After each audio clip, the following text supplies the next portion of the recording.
a grabar. Entonces, bueno, hola a todas y a todos. Quiero nuevamente darles la bienvenida a quienes están ingresando en este espacio. Quiero por favor pedirles que se vayan presentando en el chat, dejándonos su nombre, apellido, organización, desde dónde nos están acompañando, desde cuál ciudad. Mi nombre es Gabriel Aguirre, yo soy organizador para América Latina de World Beyond World.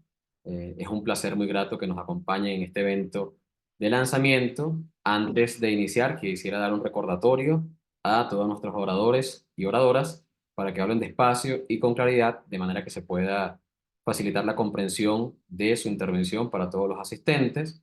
A quienes nos están acompañando, les pedimos que por favor se presenten en el chat. Algunos aspectos de protocolo de Zoom, recordarles que estamos grabando este evento para ponerlo a su disposición cuando finalice.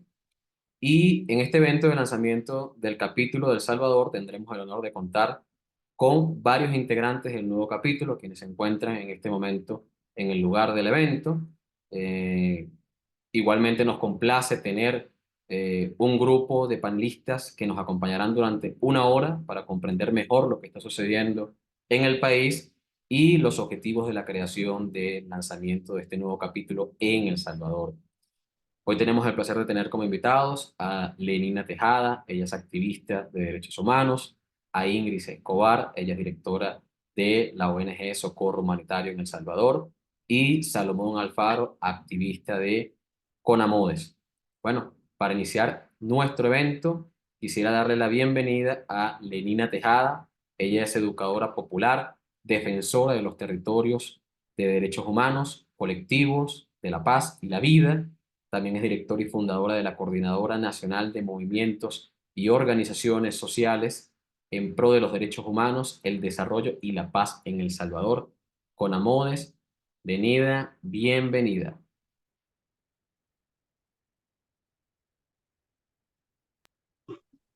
Muchas gracias, Gabriel. Es un gusto estar participando y es una alegría poder darle inicio a este capítulo en nuestro país.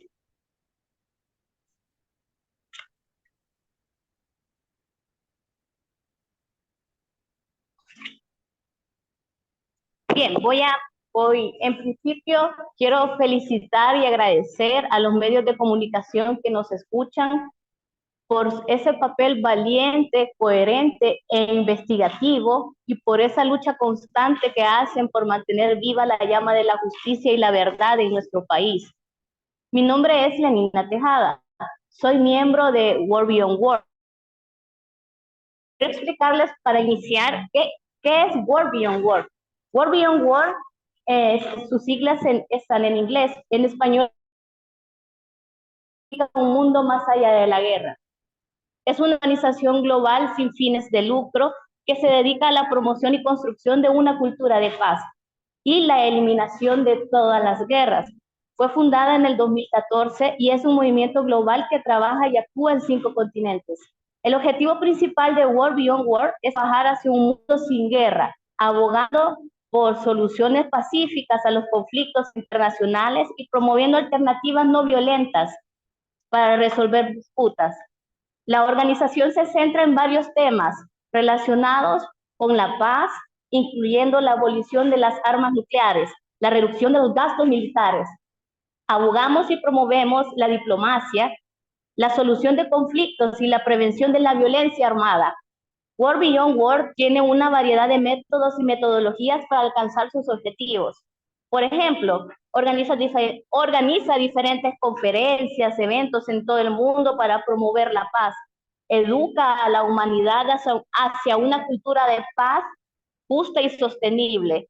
Explica los costos económicos, ambientales y culturales que tiene el realizar las guerras. Movilizamos el actuar de la conciencia, la opinión pública en función de la paz. Para ello, World Beyond World colabora con organizaciones y activistas en todo el mundo para construir una red global de personas comprometidas con la paz y con la no violencia. La organización pone a disposición de recursos educativos, herramientas prácticas para que las personas razonen la importancia de una cultura de paz y se involucren en sus comunidades y a nivel global ya que nosotros estamos convencidos y comprometidos con la construcción de la paz, la no violencia, generar alternativas no violentas para solucionar conflictos. Es por ello que en el contexto que atravesamos en El Salvador, porque la sociedad salvadoreña visualiza lo que vivimos en nuestro país como algo más que un obstáculo electoral. Muchos salvadoreños y salvadoreñas podemos razonar que lo que nosotros estamos atravesando es un proceso de perpetuación de poder de una dictadura de rasgo fascista y neofascista en El Salvador, razón por la cual hemos tomado conciencia y nos hemos articulado como sociedad civil para darle vida a este capítulo de War Beyond War en nuestro país. La creación de este capítulo, con la creación de este capítulo proponemos dar pasos necesarios y urgentes para avanzar hacia un sistema de seguridad global y alternativo basado en la paz, la no violencia y la desmilitarización en América Latina. Nos sumamos con este capítulo de War Beyond War en El Salvador a la continuidad de la construcción de la paz, que se firmó hace 32 años con la firma de los acuerdos de paz, por lo cual se finalizó el conflicto armado. Parte de lo que existe en el Estado hoy es fruto de los acuerdos de paz. Tenemos varias iniciativas desde el capítulo de War Beyond War, que en nuestro país, deseamos en nuestro país generar cambios estructurales y creemos importante, en primer lugar, crear un ministerio de paz que cumpla con la función de garantizar una cultura de paz justa y sostenible, a manera de garantizar que otro conflicto armado no se repita, en que se vuelva un ente rector que ejecute el cumplimiento de las recomendaciones de la Comisión de la Verdad y el cumplimiento y la garantía de la firma de los acuerdos de paz. Nosotros, entre otros propósitos que tenemos con este capítulo, es también generar cambios estructurales en educación. Solicitar, entre tanto que queremos proyectar, es solicitar una reforma al modelo educativo donde se interrelacione una materia llamada una educación para la paz. Para poner un ejemplo, un poco similar a la antigua asignatura de moral y cívica que existía en nuestro país. La idea es promover desde la primera infancia valores y principios, el amor al prójimo, a la madre tierra, a la flora, a la fauna de nuestro país. Esto y más con la finalidad de ir en la búsqueda de la paz justa y sostenible en El Salvador. Lo anterior son ejemplos, nada más, pero también estamos preocupados por la militarización que existe en nuestro país y por supuesto estamos muy preocupados por la política de reclutamiento que tiene el gobierno salvadoreño. Lo anterior lleva varias campañas, tiene el propósito de realizar varias campañas. Los ejemplos de esto son para tomar conciencia, para transformar la sociedad, para transformarnos como humanidad. Para ello será necesario que nos articulemos con los diferentes autores de la sociedad salvadoreña que estén convencidos que este es el camino que necesitamos para conservar la vida humana, la vida animal y la vida vegetal. Todo esto es un proceso de rehumanización, de desaprendizaje, el destierro de antivalores y de prácticas individualistas, un desaprendizaje en donde debemos desterrar las malas prácticas como el odio y el deseo de hacer maldad y el deseo de hacer daño, conductas violentas en El Salvador, que en este momento están bien sembrados en la conciencia de la sociedad salvadoreña. Tenemos derecho de vivir en paz. El Salvador debe ser un territorio de paz. Gracias. Muchísimas gracias, Lenina, por esas importantes palabras que hoy nos has compartido. Indudablemente parte de la labor que desarrolla Un Mundo Más Allá de la Guerra tiene que ver con estas aristas que hoy has mencionado, la abolición de la guerra, el poner fin al militarismo, al armamentismo y trabajar en la creación de una cultura de paz. Estamos seguros que este capítulo va a contribuir de manera significativa a estos desarrollos en El Salvador, a promover políticas públicas que vayan orientadas a finalmente erradicar todo tipo de violencia, venga desde donde venga, entender que no hay guerras buenas ni malas, existen guerras y en consecuencia hay que construir una cultura de paz. Y en este sentido, yo quiero dar la bienvenida especialmente y agradecerle por acompañarnos el día de hoy a la compañera Ingrid Escobar. Ella es defensora de derechos humanos. Durante 22 años fue trabajadora activa en el sector público y privado. Su área principal es la defensa de los derechos laborales y derechos de la mujer. Ha sido además parte de asociaciones estudiantiles del año 2013 al año 2022. Fue parte de la dirección sindical en la Asamblea Legislativa de El Salvador. Ella es directora de Socorro Jurídico Humanitario. Ingrid, bienvenida y muchísimas gracias por estar con nosotros. Muchas gracias, buenas tardes, un saludo muy especial a todas las personas que dan seguimiento a esta importante presentación, tanto en nuestro país como a nivel internacional. Ustedes están en los 5 continentes, así que muchas gracias a quienes nos están viendo en vivo, pero también en transmisión. Bueno, por nuestro derecho a vivir en paz, decimos no al militarismo en El Salvador. Mi nombre es Ingrid Escobar, yo soy directora del Socorro Jurídico Humanitario. Nosotros somos una organización defensora de derechos humanos que tenemos claridad del derecho que tenemos a defender derechos, específicamente de aquellos que han sido vulnerados debido a los actos arbitrarios e ilegales de cuerpos de seguridad como lo es la Fuerza Armada de El Salvador.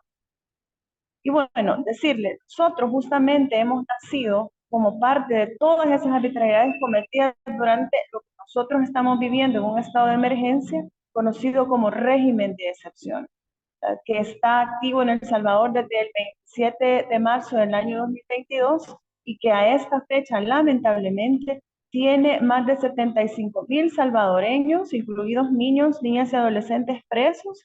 De este universo, más de 23,000 son inocentes y nosotros estamos convencidos de ello. Miles de estas capturas, lamentablemente, han sido permitidas por el Estado salvadoreño y dándole la potestad total a miembros de la Fuerza Armada que no están absolutamente preparados para capturar. Ellos están preparados para golpear, para la guerra, para matar, más no para capturar personas en las comunidades de las que ellos ahora son parte, ¿verdad? Y han tomado control de sus territorios. En principio quiero hacer un énfasis muy importante en que ciertamente nuestra sociedad hemos sufrido, al igual que todas las sociedades en Latinoamérica, flagelos de violencia, específicamente en El Salvador. Tenemos el fenómeno de las pandillas, más de 2 décadas nosotros luchando en contra de esta situación. Todos los gobiernos de corte populista, ¿verdad? Después de los acuerdos de paz, han dado soluciones que no han funcionado, como por ejemplo el manotismo, que en cada una de las medidas de seguridad de estos gobiernos lo que ha sucedido es que le han reforzado la seguridad pública a través de poner en todo el territorio salvadoreño militares, lo cual definitivamente no ha funcionado y esto incluso ha llevado a los gobiernos a tomar decisiones tan erróneas como por ejemplo negociar con estructuras criminales conocidas como las pandillas, que no ha favorecido absolutamente en nada la seguridad nacional. Y déjeme decirle que el gobierno actual no es la excepción. De hecho, el gobierno de Nayib Bukele es el gobierno que más ha echado manos de los miembros de la Fuerza Armada para, en teoría, mantener la seguridad del país, pero eso no ha sido absolutamente cierto. De hecho, desde la entrada en vigencia del actual gobierno en 2019, se implementó un plan control territorial en el cual ha sido un fracaso rotundamente. Han habido 4 alzas homicidas que yo puedo citar. El 20 de septiembre de 2019, nosotros tuvimos de venir de 0, 3 homicidios a 19 homicidios. ¿Y cuál fue la respuesta del gobierno? Sacar a todos los miembros de la Fuerza Armada en todo el territorio nacional. El 24 de abril al 27 del mismo mes del año 2020, 74 homicidios en todo el territorio nacional, es decir, una caída de la tregua con los miembros de las pandillas. ¿Y qué hizo entonces en el gobierno? Dijo uso de la fuerza letal a partir de nuevamente sacar a toda la Fuerza Armada, dándole un énfasis especial a los miembros de la Fuerza Naval en todo el territorio nacional. Tampoco hubo ninguna respuesta favorable para la población haciendo eso, puesto que del 9 al 11 de noviembre del año 2021, tuvimos 45 homicidios en 2 días. ¿Eso qué quiere decir? Que tampoco sacar a la Fuerza Armada, así como lo hicieron todo este tiempo atrás, durante el plan control territorial, tuvo ningún efecto positivo en la seguridad ciudadana. Culparon a la oposición, nunca asumieron su responsabilidad, lamentablemente.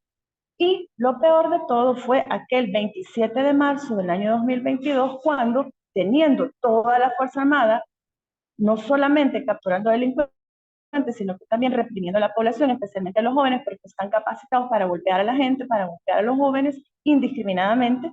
Ese 24, 25, 26 de marzo hemos tenido el alza homicida más grande de la historia después de los acuerdos de paz, cerrando ese fin de semana con 87 homicidios a nivel nacional. ¿Y cuál fue la respuesta del gobierno?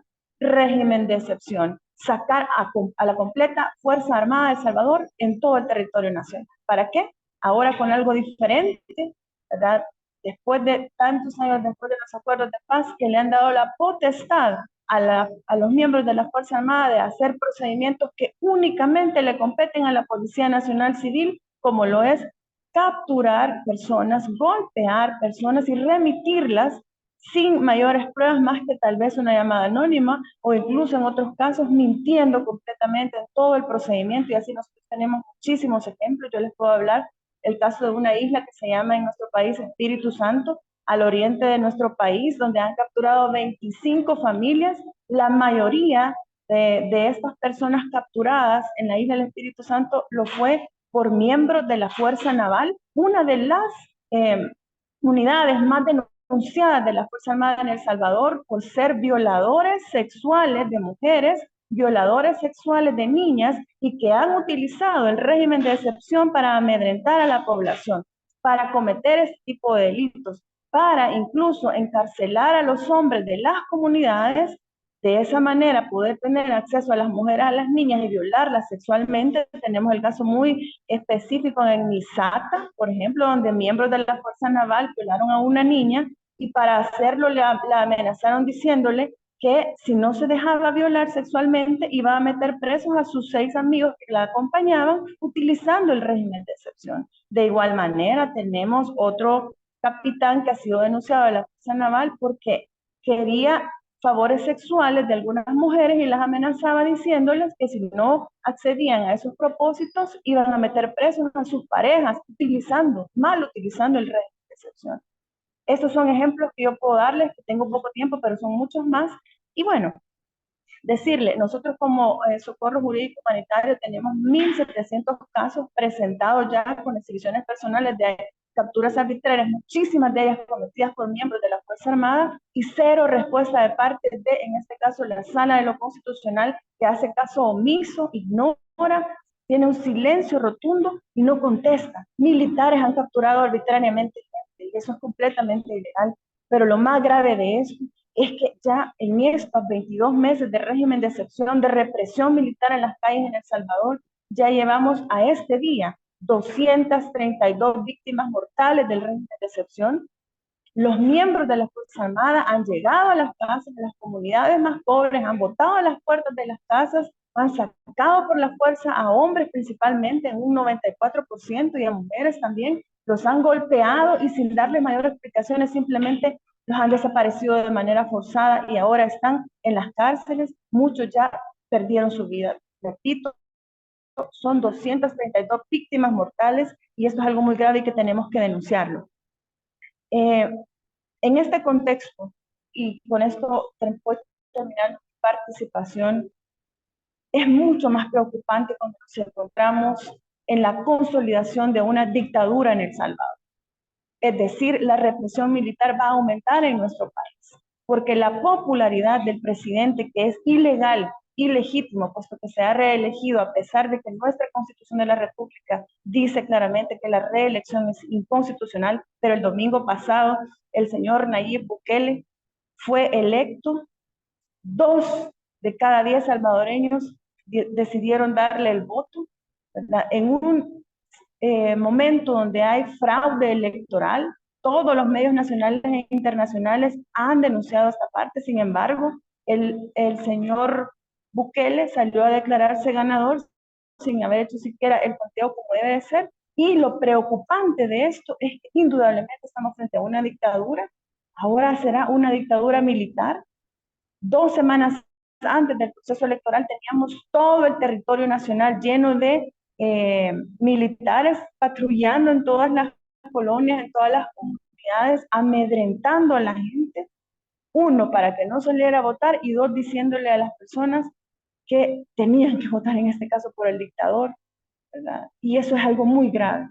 Eso es algo que nosotros tenemos que denunciar y nuevamente reitero, por nuestro derecho a vivir en paz, le decimos no al militarismo y es nuestro deber y obligación como salvadoreños, como parte de la sociedad civil, denunciar lo que está sucediendo en este momento en nuestro país. Muchas gracias. Muchísimas gracias, Ingrid. Bueno, valoramos enormemente el esfuerzo y disposición y valentía para acompañarnos el día de hoy en el lanzamiento de este evento.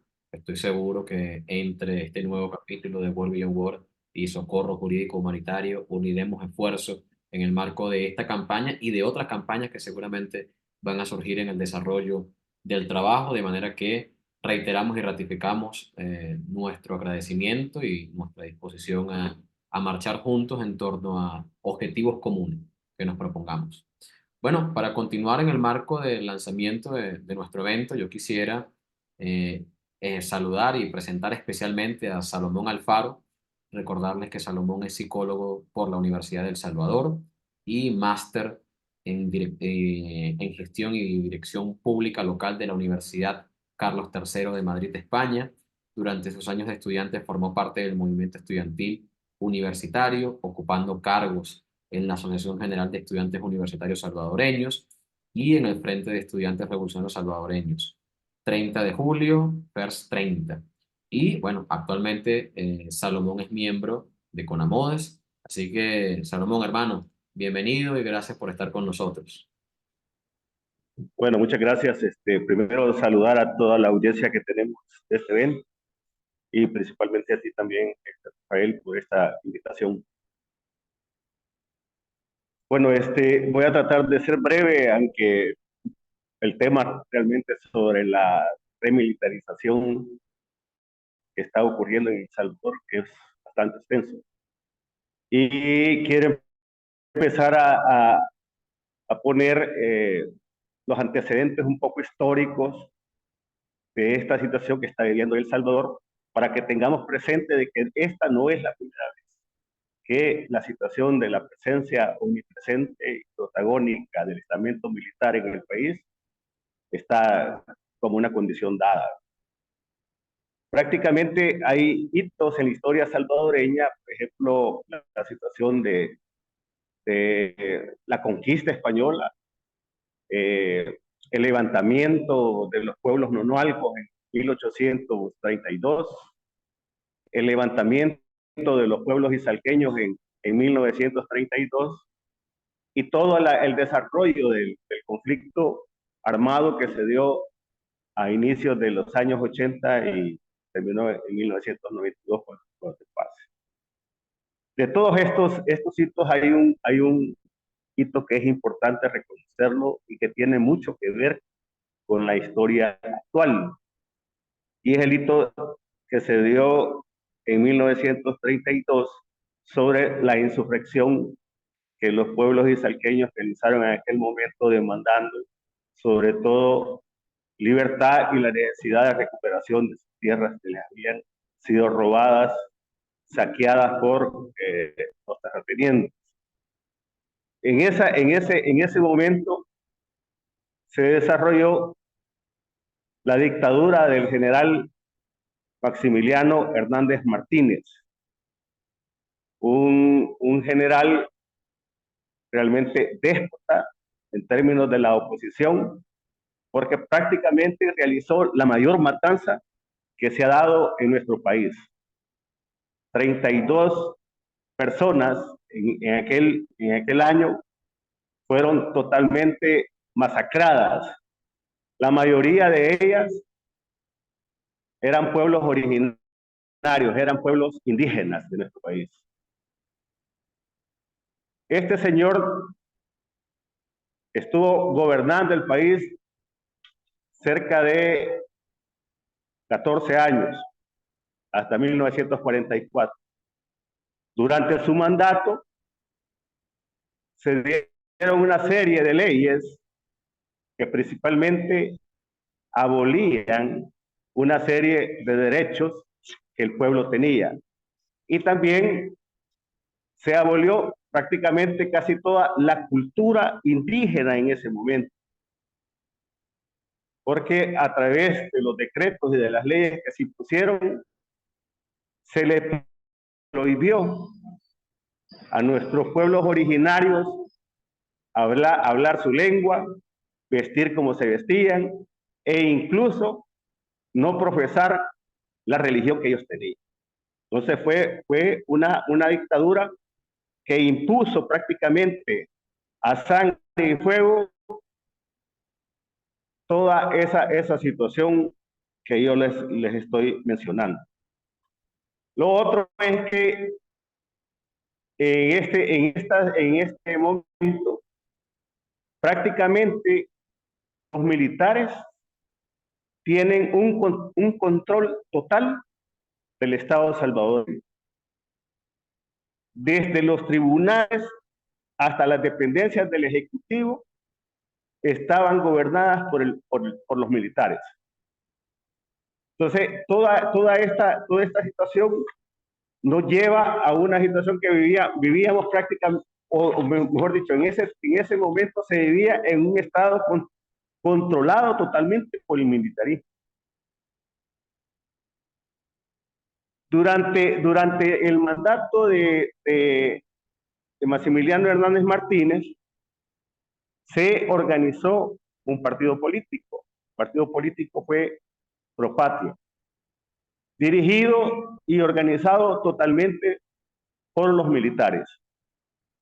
Eso siguió prácticamente toda la vida de nuestro país, desde 1932. En 1960 se organizó el partido político Partido de Conciliación Nacional, PCN, que también estaba dirigido y controlado por los militares. Ellos amañaban, desprestigiaban, hacían artimañas, argucias para ganar las elecciones que cada 4 o 5 años se daban. ¿Y quiénes ganaban? Ganaban siempre los militares. Así tuvimos prácticamente casi 2 décadas de presidentes militares. Entonces había un control total en esta situación. Después, ante la situación que se estaba dando de convulsión, digámoslo así, de evolución, de transformación social, política y económica en el país, esto más o menos ya a finales de los años 60 y comienzos de los 70, el país entró otra vez en un estallido social producto de toda la situación económica y política que se estaba viviendo. Pues la oposición prácticamente nunca había podido ganar una elección presidencial. Al contrario, muchas de las elecciones fueron fraudulentas y por lo tanto los partidos políticos que en un momento se expresaron prácticamente tuvieron la represión de los militares para no acceder a la silla presidencial. Y así tenemos, por ejemplo, lo que sucedió en el año de 1972, en donde supuestamente el triunfo había sido de la oposición, de la Unión Nacional Opositora 1, y que los militares, a sangre y fuego, siempre en la Plaza Libertad, pues reprimieron la gran manifestación que el pueblo salvadoreño había hecho para reclamar en ese momento el triunfo de la oposición. Y por lo tanto, pues siempre quedó un militar en el poder. Ahora, toda este cauce que ha llevado la situación de luchas y de cambios y transformaciones, siempre ha sido sobre la base de demandas muy concretas. Y esto se puede resumir en lo siguiente. En la mayoría de los casos que estas luchas, que estas necesidades fueron reprimidas por los militares fueron porque demandaban pan, tierra, trabajo y libertad. Eran las 4 cosas prácticamente de casi todos los movimientos revolucionarios o los movimientos de liberación nacional que se dieron en su momento. Ahora voy a hablar de algunas de las características del militarismo para que nosotros veamos, porque al final vamos a tocar el punto si hemos regresado o no al militarismo, ¿verdad? Y algunas de las características del militarismo son las siguientes. Primero, las relaciones de poder originadas por el capitalismo en su fase imperialista exacerban el uso de la fuerza militar para sus conquistas internas o externas. Segundo, las contradicciones de las relaciones de clase y de relaciones de producción agudizan las disputas militares a nivel global y local. Tercero, las élites militares han estado influidas y al lado de las oligarquías o de los grupos de poder económico, respondiendo a sus intereses económicos de expansión y de dominio. Cuarto, la ideología del militarismo nacional descansa sobre el uso despótico de la fuerza para reprimir los movimientos políticos de liberación nacional que a su vez se oponen a las pretensiones del ejército de ser la única fuerza nacional. Quinto, en una buena cantidad de países latinoamericanos, la casta militar ha estado relacionado con los golpes de Estado y la definición de resultados electorales, tanto de forma directa como indirecta. Y sexto, el auge del militarismo condiciona el gasto público. A mayor gasto militar, se restringe el gasto público en áreas claves como la salud y la educación. Ahora, ¿cuál ha sido el regreso del militarismo en nuestro país? Las señales son las siguientes.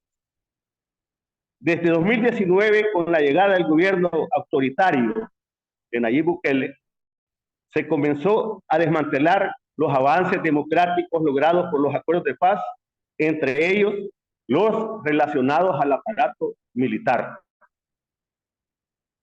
La supuesta neutralidad de las Fuerzas Armadas en asuntos políticos se rompió en el año 2021 con la toma del Palacio Legislativo. La Fuerza Armada abandonó su naturaleza apolítica y violó la Constitución al respaldar este grave atentado contra la democracia y el Estado de Derecho. Ustedes se acuerdan muy bien cuando el presidente entró al Palacio Legislativo con el montón de soldados. Eso no era una labor ni era una función de la Fuerza Armada en esto. La participación directa y protagónica en una política de capturas masivas bajo la cual se está cometiendo graves vulneraciones a los derechos humanos en el marco del régimen de excepción marca la pauta que ejerce la Fuerza Armada en el control y la contención social. ¿Por qué decimos esto? Porque no es cierto que la Fuerza Armada y la Policía Nacional Civil actúan solamente en contra de los delincuentes, sino que también están actuando en contra de los inocentes. Y eso lo tenemos en números, en estadísticas. Entonces, en esa situación vemos que realmente no debería estar actuando el ejército en esta situación, porque no son ellos los que tienen la función de la seguridad pública. Un notable y acelerado aumento numérico de las Fuerzas Armadas, un creciente aumento presupuestario y un visible crecimiento de su capacidad de influencia y protagonismo en diversas áreas de la vida nacional, Por ejemplo, a mediados de 2023 había cerca de 23,000 militares en labores de seguridad pública, labores de seguridad ciudadana. De acuerdo con algunos juristas, esto podría constituir un fraude de ley, en tanto se estaría buscando sustituir policías por soldados como una forma de tener más policías en la calle, sin cumplir los requisitos que establece la ley de la carrera policial. O sea, los soldados no están preparados para esa labor, no cumplen la ley. Incluso ustedes se acuerdan cuando dijo el ministro de Seguridad que los soldados y los policías eran los jueces de la calle. ¿Quién les ha dado? O sea, ¿qué les da ese protagonismo? El protagonismo otorgado al estamento militar generalmente va acompañado de un aumento del gasto en más tropas, más equipo y más beneficios para la élite castrense y la adquisición de tecnología sofisticada como drones y tecnología de espionaje para inteligencia militar. ¿Para quiénes son o para quiénes va dirigida esta tecnología de espionaje? No va dirigida para otros ejércitos, va dirigida para la población, para todos aquellos opositores, todos aquellos disidentes que dicen no estamos bien, no puede pasar esto, no puede pasar lo otro, este gobierno no está cumpliendo sus promesas. Para esa gente que opina diferente, va dirigida este espionaje, va dirigido también a la prensa, aquella prensa que es investigativa, que es opositora, que tiene un criterio diferente al criterio que tiene el gobierno. Para esa prensa, para esa comunicación, va dirigida todos estos mecanismos de espionaje militar que la Fuerza Armada está adquiriendo. Desde 2019 a la fecha, el presupuesto se incrementó de 174 millones en el 2019 a 260 millones para 2023. Cifras reportadas por el Ministerio de Hacienda. Si ustedes hacen investigación, van a encontrar esta situación que en el Ministerio de Hacienda está estas cifras que yo les estoy dando. El año pasado, cuando se dio la reestructuración del presupuesto nacional, hubo un desglose en donde varias carteras de Estado salían con menos dinero, que el Estado le había otorgado menos dinero, porque ese dinero que iba para salud, para educación, había sido otorgado para la partida de los gastos militares. Entonces ahí se ve directamente que uno de las características propias del militarismo está cumpliendo. Entonces toda esta situación, por supuesto, tiene un impacto directo dentro de la población. Y sobre todo sobre aquella población que ha vivido o que vivió los años 70, los años 80. Porque muchos como dicen muchos de ellos, estamos retrocediendo. En vez de ir hacia adelante, vamos hacia atrás, estamos repitiendo lo mismo. Por ejemplo, hay un compañero que se llama Salvador Ruiz, que es un activista de las comunidades eclesiales de base. Nos decía que ha quedado demostrado durante el conflicto armado y ahora que militarizar el país simplemente nos lleva a violentar la vida de las comunidades y de los derechos humanos de la población más empobrecida en estos territorios. Nosotros, si lo vivimos, el conflicto armado, lo estamos viviendo ahora. Ese es un hecho. Siempre la omnipresencia del estamento militar para callar voces, para contener, para controlar. Estamos como en aquella ocasión, porque el pueblo salvadoreño está en una encrucijada. La encrucijada es cambiar derechos por seguridad y dar un total respaldo a la Fuerza Armada en términos de la contención y el combate a las pandillas. Esa es la situación y el meollo del asunto. La situación es que el salvadoreño promedio está temeroso de expresar lo que siente y lo que piensa. El lema de las pandillas de ver, oír y callar, ahora está al otro lado de la moneda.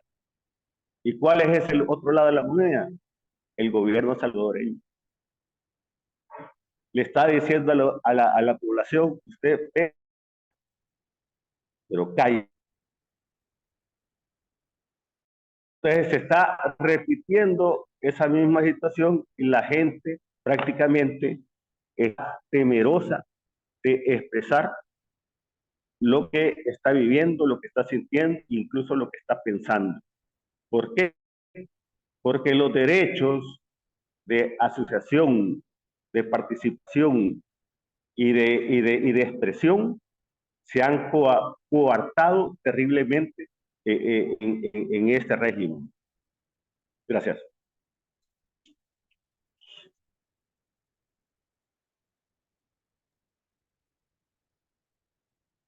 Bueno, muchísimas gracias,